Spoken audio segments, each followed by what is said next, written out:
দেখুন, আমি সরাসরি কথা বলতে পছন্দ করি। আমি ভেবেচিন্তেই আপনার কাছে বিয়ের প্রস্তাব রাখছি।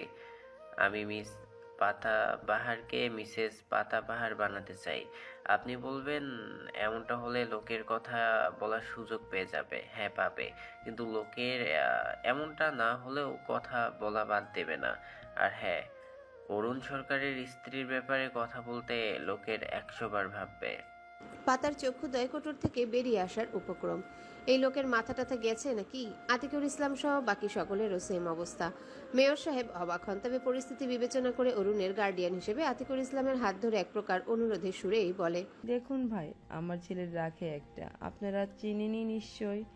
আমার বোনটা ওকে ছোট রেখেই গত হয়েছে, ওর বাপটাও বেঁচে নেই। আমি অভিভাবক হয়ে আপনার মেয়ের হাত চাইছি, খুব আদর যত্ন করে রাখবে দেখবেন।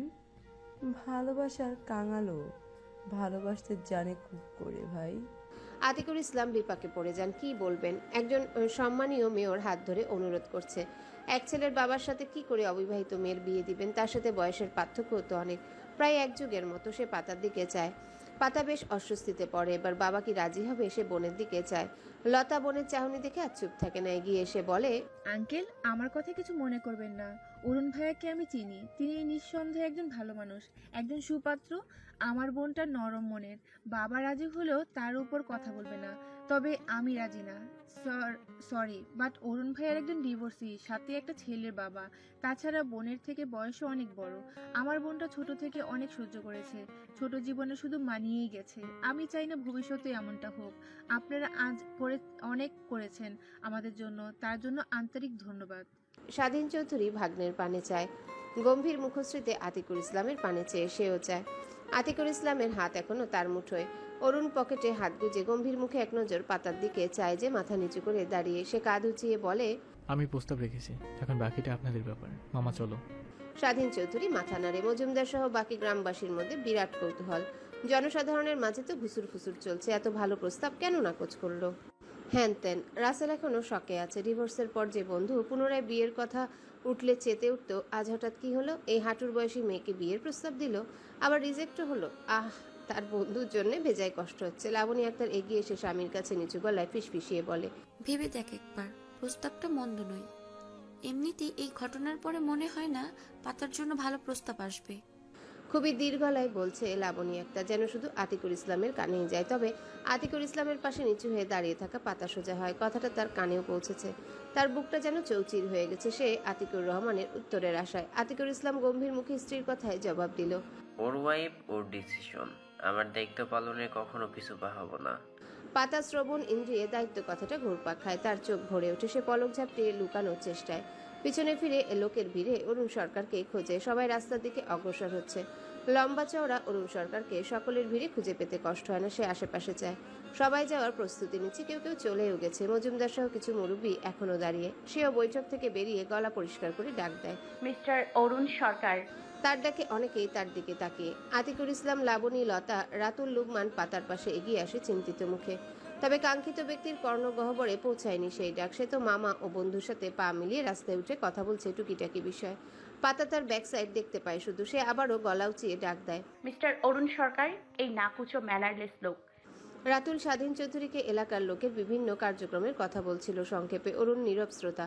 তবে হঠাৎ কিছু শ্রুতিমধুর কণ্ঠে ভৎসনা কানে বাজায়। ভ্রুযুগল কুচকে পিছ মুড়ে পাতাকে দেখে রাসেল ও মামার উদ্দেশ্যে বলে, আমি আছি, তোমরা কথা বলো। বলে এগিয়ে আসে। পাতার সন্নিকটে দাঁড়িয়ে দু হাত বুকে গুজে প্রশ্নবিদ্ধ চাহনি নিক্ষেপ করে। পাতা নাক টানে। এক বুক সাহস নিয়ে অরুণের চোখে চোখ রাখে ঘাড় উঁচিয়ে। আর বিনা দ্বিধায় বিনা সংকোচে প্রশ্ন করে, আপনি প্রস্তাবটা ভেবেচিন্তে দিয়েছেন? মন থেকে বলবেন। অরুণ পাতার চোখে চায়। আখি জোড়া টলমল করছে। শ্বেত জলে ভাসমান কালো কর্নিয়া যেন কিছু খোঁজার প্রচেষ্টায়। জি। পাতা বৃদ্ধাঙ্গুল দ্বারা আখি জোড়া নোনা জল মুছে পুনরায় নাক টানে। ঠোঁটে হাসি ফুটে ওঠে। সে আত্মবিশ্বাসের সাথে স্পষ্ট সুরে আওড়ায়, আমি আপনার প্রস্তাব মেনে নিচ্ছি। লাবণী আক্তারের মুখশ্রী উজ্জ্বল হয়ে ওঠে। আতিকুর ইসলাম শান্ত চোখে পাতার দিকে চায়। লতা এগিয়ে এসে পাতার বাহু ধরে বলে, পাগল হয়ে গিয়েছিস? পাতা মাথা নাড়ে। না, হয়নি সে পাগল। সে তো শুধু দায়িত্ব হতে নিস্তার পেতে চায়, চায় না কারো দায়িত্ব হয়ে থাকতে। অরুণ শান্ত চোখে পাতার দিকে চেয়ে। পাতা অরুণের চোখ থেকে চোখ সরায় না। অরুণ দৃষ্টি স্থির রেখে বলে, আপনি ভেবেচিন্তে বলছেন তো? পরে পস্তাবেন না। না, আমি পাতার সজ্ঞানে ভেবেচিন্তে সিদ্ধান্ত জানাচ্ছি। অরুণের অধর কোণে ক্ষীণ হাসি ঝিলিক দেখা যায়। সে পাতার দিকে তাকিয়ে গলা উঁচিয়ে স্বাধীন চৌধুরীর উদ্দেশ্যে বলে, মামা কাজী মৌলবী যেটা পারো হাজির করো, এক্ষুনি মানে এক্ষুনি, এই মুহূর্তে বিয়ে হবে। আপনার কোনো সমস্যা? শেষের কথাটা পাতাকে জিজ্ঞাসা করে। পাতা না করে সমস্যা নেই, বরং সে যত তাড়াতাড়ি দায়িত্ব নামক সম্পর্ক থেকে মুক্তি পাবে তত তাড়াতাড়ি স্বস্তিদায়ক শ্বাস টানতে পারবে। কারো দায়িত্ব নামক বোঝা নামিয়ে নিজ ঠিকানায় চলে যাবে। অরুণ দেরি করতে চায় না, বলা তো যায় না কখন না করে দেয়। আর একবার যেহেতু রাজি হয়েছে আর কোনো কথাই শুনবে না। আতিকুর ইসলাম, লতা, রাতুল, লুকমান সহ এলাকাবাসী সব নীরব দর্শক। স্বাধীন চৌধুরী হেসে এগিয়ে আসেন, সাথে রাসেল। রাসেল এসে বন্ধুর কাজ জড়িয়ে কানে কানে কিছু বলে। অরুণ তাকে ইশারায় শান্ত করে। স্বাধীন চৌধুরী মজুমদারের কাছে যায় মৌলবিবাহ কাজীর খোঁজে। শমশের মজুমদার এলাকার ইমাম সাহেবকে ডাকে, সাথে অনুরোধ করে, স্যার, বিয়েটা আমার বাড়িতে গিয়ে পড়াবেন স্যার প্লিজ। আমি নিজেকে ধন্যবাদ মনে করব, আর ওদের থেকে ক্ষমাও চাইছি। অরুণ না করে দেয় সরাসরি। এই বৈঠকেই পড়ানো হবে বিয়ে।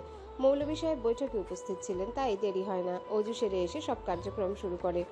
মেঘাচ্ছন্ন চাঁদনি রাতে পবিত্র বন্ধনে আবদ্ধ হয় পাতা ও অরুণ। ওপরওয়ালাকে সাক্ষী রেখে 3 কবুল বলে একে অপরের সাথে জুড়ে যায় এক পলকে। একে অপরের অর্ধাঙ্গ হয়ে কালেমা পাঠ করে দুজনাই প্রতিশ্রুতি বদ্ধ হয় একে অপরকে ঢাল হয়ে থাকার। পাতা পুরোটা সময় নিশ্চুপ ছিল। কবুল বলার সময়ও তার কণ্ঠ কম্পিত হয়নি। সে অরুণের দিকে এক পল চেয়ে বিনা দ্বিধায় তার জীবনে অরুণ সরকারকে স্বাগতম করেছে। অরুণ সরকারও চুপচাপ ছিল। কবুল বলার আগ মুহূর্তে তার প্রাক্তন স্ত্রী বর্ষার কথা স্মরণে আসে। এভাবে পূর্বেও একজনকে কবুল বলে নিজের সাথে জড়িয়েছিল, সে সম্পর্ক ছিন্ন করে চলে গিয়েছে। সে চোখ বুজে ছেলের কথা স্মরণ করে। একবার বলেছিল, আব্বু, মিস পাতা আমার আম্মু হলে খুব ভালো হবে, তাই না? সে কবুল বলতে আর সময় নেয় না। পাতার প্রতি ভালোবাসা নেই হয়তোবা, কিন্তু সে সর্বোচ্চ চেষ্টা করবে তাকে ভালোবাসার চাদরে মুড়িয়ে নেওয়ার। তবে তার শুধু একটাই কামনা, তার কলিজাটাকে যেন আগলে নেয়। জ্যোৎস্না রাতে মেঘাচ্ছন্ন আকাশ, চাঁদের ম্লান আলো পুরোপুরি ছড়াতে না পারলেও ঘন ঘটা অন্ধকার দূর করেছে। কালো মেঘলা আকাশ চাঁদের আলোয় মৃদু আলোকিত, দেখা নেই তারকারাজি। ধরণীতে মৃদু এলোমেলো হাওয়া, রাস্তার দুপাশে ধান খেতে শূন্যতায় ভরপুর। ধান নেই তাতে, মাটি ঘেঁষে সবুজ ঘাসের সমারোহ, তাতে হাঁটুর নিচ অব্দি বৃষ্টির পানি জমে। আবাদি জমির শেষ সীমান্তে বসতি গড়ে উঠেছে, সেখান থেকে আলো এসে পড়েছে জমিতে। এছাড়াও জমিতে আলো নিয়ে অনেকেই মাছ ধরতে নেমেছে। পানির ভিতরে থাকা সোনা ব্যাঙগুলো ডাকছে অনবরত। ফাঁকা পিচঢালা রাস্তায় হাত ধরে হাঁটছে 2 বন্ধু, অরুণ ও রাসেল। পেছনে ড্রাইভার হেডলাইট বন্ধ করে গাড়ি চালিয়ে আসছে খুবই ধীর গতিতে। রাস্তার দুধারে বিভিন্ন গাছের সারি, বিভিন্ন আগাছাও জড়িয়ে আছে। সেখানে 2-3টা জোনাকি পোকা উঠছে। অরুণ একটা ধরে এনে হাতের মুঠোয় পুরে, ভেতরে জলজল করে জ্বলছে জোনাকি পোকা। হাতের আঙ্গুলের ফাঁকা স্থান দিয়ে সে আলো বিচ্ছুরিত হচ্ছে। অরুণ হেসে বলে, বউর এটা দেখলে অনেক খুশি হতো। রাসেল বন্ধুর দিকে অন্ধকারে চোখ ছোট ছোট করে চায়। খুব হাসছে এই বেটা। বাহ, বিয়ে করে দেখছি ওর মুখ থেকে হাসি সরছে না, মনে লাড্ডু ফুটছে, তাই না? অরুণ হাসি মাখা মুখে বিরক্তিকর চাহনিতে পরিণত হয়। হ্যাঁ, সরছে না, লাড্ডু ফুটছে। তোর কোনো সমস্যা রাসেল ভাইপার? রাসেল সাপের মতোই ফুস করে ওঠে। খবরদার ওই নামে ডাকবি না। আমি মেজর রাসেল রানা, তোকে বৃষ্টির জলে চুবে মারবো। তুই কেন আনু ট্যাক্সি শালা? রাসেল হো হো করে হেসে ওঠে। অরুণের কপল জোড়া টেনে বলে, ও কিউটি বাই, ওর miss sweet name. Russell viper also sweet name. ওই ওই রাসেল দেখ, ওই মেয়েটা কি সাপের মধ্যে দেখা যাচ্ছে? অরুণ জঙ্গলের দিকে আঙ্গুল তুলে ইশারা করে খানিক সতর্কতার সুরে বলে, এমনিতেই বর্ষাকাল, চারিদিকে পানি থই থই করছে, সাপ বের হওয়ার সিম্পল ব্যাপার। রাসেল অরুণকে জাপটে ধরে সাপ সাপ বলে চিল্লাতে থাকে। সে সাপে খুব ভয় পায় কিনা অরুণ চুপ হয়ে যায়। রাসেলের চিল্লানো থেমে যায়। ফিসফিসিয়ে ধীরে খানিক ভীতু গলায় বলে, এই হরু, হরু মটকা মেরে গেলি কেন? কোথায় সাপ? অরুণ গম্ভীর মুখে বলে, আমাকে জাপটে ধরে আছে রাসেল ভাইপার, তাই তো শান্ত হয়ে আসছে। রাসেল চোখ বুজে নেয়। বুঝতে অসুবিধা হয় না, শালা মজা করছে। এই জবে থেকে রাসেল ভাইপার সাপ ভাইরাল হয়েছে, সাথে তার নামটারও পিন্ডি চটকে গেছে। আর শালারা ছেলেমেয়েরাও আজকাল আব্বু বলে ডাকে না, রাসেল ভাইপার বলে ডেকে হাসিতে ফেটে পড়ে। ইয়া আল্লাহ, তুমি সহায় হও। সে অরুণকে ধাক্কা দিয়ে সরিয়ে বলে, শালা, তুই জীবনেও ভালো হবে না। তোর ফোন পেয়ে আসাও ভুল হয়েছে মির্জাফর। অরুণ তার মাথায় চাটি মেরে হাঁটা শুরু করে। রাসেল সেথায় দাঁড়িয়ে থেকে অরুণের যাওয়ার দিকে তাকিয়ে থাকে কিছু পল, তারপর দৌড়ে বন্ধুর কাজ জড়িয়ে বলে, এই অরুণ, সিরিয়াসলি বলতো এই বিয়ের চক্রটা কি? হ্যাঁ, শুভ বলল বিয়ের জন্য রাজি হয়েছিস, তাই বলে এভাবে মেয়েটা বয়সও ছোট, অবিবাহিত, বরকে মেনে নিবে তো? অরণ্য এক হাত পিছনে দিয়ে বন্ধুকে আঁকড়ে ধরে, দুজন গলাগাটি ধরে হাঁটতে থাকে পথ ধরে।